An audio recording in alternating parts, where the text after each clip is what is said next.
রাসূল সাল্লাল্লাহু আলাইহি সাল্লামের বহু বিয়ের অনেক কারণ রয়েছে, তা নিয়ে আমি আজকে আলোচনা করব ইনশাআল্লাহ।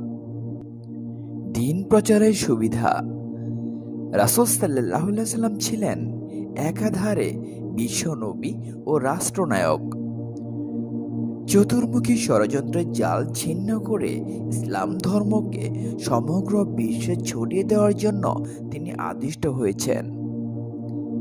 কিন্তু পরিবেশ পরিস্থিতিকে সামাল দিতে অনেক জটিল সমস্যার সম্মুখীন হন। ফলে রাসূল সাল্লাল্লাহু আলাইহি সাল্লামের পক্ষে দ্বীন প্রচার করা কঠিন হয়ে পড়ে। তার বহু বিয়ে ধর্মীয় বিধান প্রচার ও প্রসারে বিরাট ভূমিকা রাখে। বহু বিয়ের ফলে বিভিন্ন গোত্রের সাথে আত্মীয়তার সম্পর্ক স্থাপিত হয়, যা রাজনৈতিক জটিলতাকে দূর করে দ্বীন প্রচারের সুযোগ করে। আশ্রয়হীনদের আশ্রয়দান।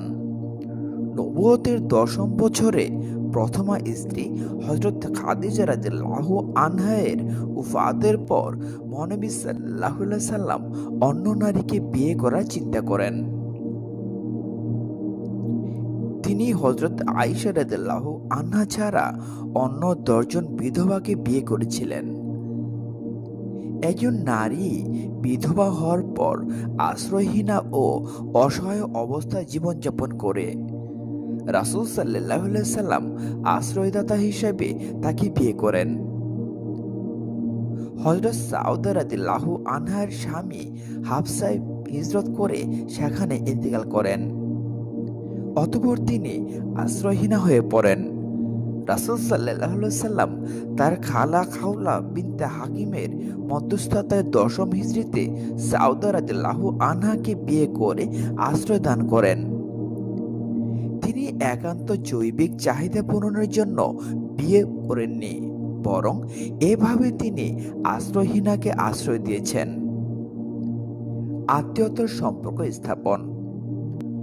হযরত আয়েশা রাদিয়াল্লাহু আনহা ও হযরত হাফসা রাদিয়াল্লাহু আনহাকে রাসূল সাল্লাল্লাহু আলাইহি সাল্লাম বিয়ে করেন আত্মীয়তার সম্পর্ক স্থাপনের জন্য।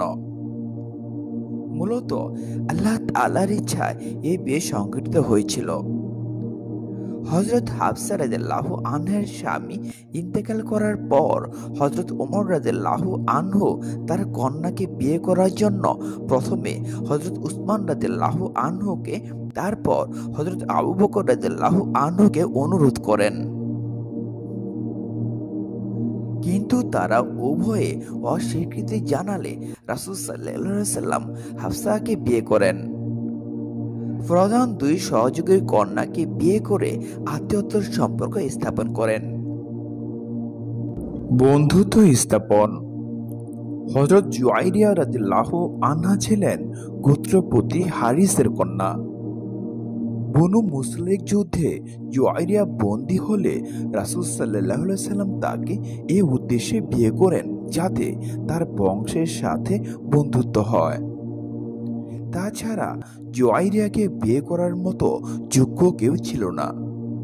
ফলে রাসূল সাল্লাল্লাহু আলাইহি সাল্লাম স্বয়ং বিয়ে করে যোগ্য পিতার যোগ্য কন্যার মর্যাদা দান করেন। জাহিলি রীতি ভঙ্গ ও ইসলামী বিধান কার্যকর করা। জাহিলি যুগে আরবদের রীতি অনুযায়ী পালক পুত্রের স্ত্রীকে বিয়ে করা ছিল গুরুতর অপরাধ। তারা পালক পুত্রকে ওরসজাত পুত্রের মতো মনে করত। পালক পুত্র ওরসজাত পুত্রের মতো মিরাস পাবে এবং তার স্ত্রীকে বিয়ে করা হারাম। রাসূল সাল্লাল্লাহু আলাইহি সাল্লাম যখন জয়নব বিনতে জাহাজকে বিয়ে করেন, তা ছিল তার ৫ম বিয়ে। এতে মুনাফিকেরা ২টি মোক্ষম বিষয় খুঁজে পায়। একটি হলো কুরআন মাজিদে একজন মুসলমানের জন্য ৪ জনের বেশি স্ত্রী রাখার অনুমতি নেই। রাসূল সাল্লাল্লাহু আলাইহি সাল্লামের বিয়ে কিভাবে বৈধ হলো? দ্বিতীয়টি হলো হযরত জয়নব রাদিয়াল্লাহু আনহা রাসূল সাল্লাল্লাহু আলাইহি সাল্লামের পালক পুত্র হযরত যায়েদ রাদিয়াল্লাহু আনহু এর স্ত্রী, তাকে কিভাবে বিয়ে করলেন। তাদের উত্তর হলো, নবীর জন্য যে বিধান তা উম্মতের জন্য কার্যকরী নয়। অনেক বিধানে রাসূল সাল্লাল্লাহু আলাইহি সাল্লাম ও উম্মতের মধ্যে পার্থক্য রয়েছে। যেমন রাসূল সাল্লাল্লাহু আলাইহি সাল্লাম একাধারে না খেয়ে রোজা রেখেছেন, তা উম্মতের জন্য ফরজ নয়। তাহাজ্জুদের নামাজ রাসূল সাল্লাল্লাহু আলাইহি সাল্লাম এর উপর ফরজ ছিল, কিন্তু উম্মতের উপর তা আবশ্যক নয়। রাসূল সাল্লাল্লাহু আলাইহি সাল্লামকে 11 বিবাহের অনুমতি স্বয়ং আল্লাহ তাআলাই দিয়েছেন। তিনি পালক পুত্র যায়েদ ইবনে হারেসের স্ত্রীকে বিয়ে করে জাহিলি যুগের রীতি ও কুসংস্কার ভঙ্গ করেছেন। একই সাথে ইসলামের বিধান কার্যকর করে দেখিয়েছেন। আল্লাহ তাআলা এ প্রসঙ্গে ইরশাদ করেন, মুহাম্মদ তোমাদের কোনো ব্যক্তির পিতা নন, বরং তিনি আল্লাহর রাসূল এবং শেষ নবী। এই আয়াত নাজিলের পর দুটি বিষয়ের অবসান হয়।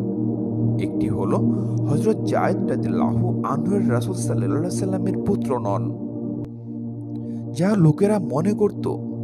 দ্বিতীয়টি হলো পালক পুত্রের স্ত্রীকে বিয়ে করা বৈধ। এরপর হচ্ছে মর্যাদা দান। খাইবারের যুদ্ধ শেষে হযরত সাফিয়া রাদিয়াল্লাহু আনহা যুদ্ধ লব্ধ সম্পদে পরিণত হন। হযরত সাফিয়া ছিলেন নেতার মেয়ে ও উচ্চ বংশীয়। রাসূল সাল্লাল্লাহু আলাইহি সাল্লাম তাকে স্বাধীনতা প্রদান করেন এবং সহগোত্রের সাথে বসবাসের অধিকার দান করেন। কিন্তু হযরত সাফিয়া রাদিয়াল্লাহু আনহা রাসূল সাল্লাল্লাহু আলাইহি সাল্লামের সাথে থাকার ইচ্ছা পোষণ করলে তিনি সহধর্মিণীর মর্যাদা দান করে ধন্য করেন। বহু বিয়ের দৃষ্টান্ত। অনেক নবী রাসূল বহু বিয়ে করেছেন। যেমন হযরত ইব্রাহিম আলাইহিস সালামের স্ত্রী ছিলেন 3 জন, হযরত ইয়াকুব আলাইহিস সালামের স্ত্রী ছিলেন 4 জন, হযরত মূসা আলাইহিস সালামের স্ত্রী ছিলেন 4 জন, হযরত দাউদ আলাইহিস সালামের স্ত্রী ছিলেন 19 জন, কারো মতে 100 জন, হযরত সুলাইমান আলাইহিস সালামের স্ত্রী ছিলেন 700 জন, কারো মতে 1000 জন, আর দাসী ছিল 300 জন। ইসলাম ছাড়া অন্যান্য ধর্মেও বহু বিয়ের প্রচলন রয়েছে। চীনের জনৈক শাসকের স্ত্রীর সংখ্যা ছিল প্রায় 30,000 জন। চীনে লেস্কি আইনে 130 স্ত্রী রাখার অনুমতি ছিল। ত্রিপুরার মহারাজ বীরচন্দ্র মানিক্যের স্ত্রী ছাড়াও বহু উপপদ ছিল। অতএব নাস্তিক ও ইসলাম বিদ্বেষীদের এই দুঃখ ক্ষোভে মরা উচিত নয় যে রাসূল সাল্লাল্লাহু আলাইহি সাল্লাম কেন 11 বিয়ে করেছেন। পরিশেষে মহান আল্লাহ তাআলা আমাদের সবাইকে সঠিক বুঝ দান করুন। আমিন।